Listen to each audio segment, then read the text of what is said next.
Zia charitable trust দুর্নীতি মামলায় BNP chairperson Begum Khaleda জিয়াকে বিচারিক আদালত ৭ বছরের কারাদণ্ড দিলেও হাইকোর্টে খালাস পেলেন সব আসামি।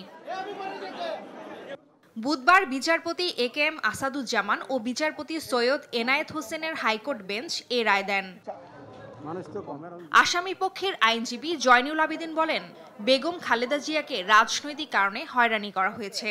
তার বিরুদ্ধে যারা ষড়যন্ত্র করেছে তারাই এখন বিচারের আওতায়। আমরা আর্গুমেন্টে আমাদের বলেছি যে এই সম্বন্ধে কোনো এভিডেন্স নাই। এর অর্থই হল মামলাটি রাজনীতি প্রণোদিতভাবে করেছেন। আদালত আমাদেরকে শুনেছেন।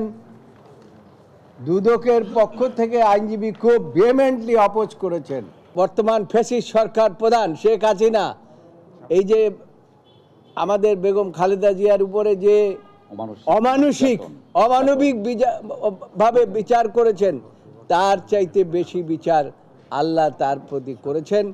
জিয়া চ্যারিটেবল ট্রাস্ট মামলায় ২০১৮ সালের ২৯ অক্টোবর বেগম জিয়াকে ৭ বছরের কারাদণ্ড ও ১০ লাখ টাকা অর্থদণ্ড দেওয়া হয়। এরপর রায়ের বিরুদ্ধে ১৮ নভেম্বর হাইকোর্টে আপিল করেন খালেদা জিয়া। এদিকে ২০০৮ সালে দুর্নীতি দমন কমিশনের করা দিনাজপুরের বড়পুকুরিয়া কয়লা খনি দুর্নীতি মামলা থেকে বিএনপি চেয়ারপারসন বেগম খালেদা জিয়া, দলটির স্থায়ী কমিটির সদস্য খন্দকার মোশাররফ হোসেন ও ভাইস চেয়ারম্যান আলতাফ হোসেন চৌধুরীকে অব্যাহতি দিয়েছেন আদালত। বুধবার অভিযোগ গঠনের শুনানি শেষে তাদের অব্যাহতি দেন ঢাকার বিশেষ জজ আদালত ২ আসনের বিচারক আবু তাহের।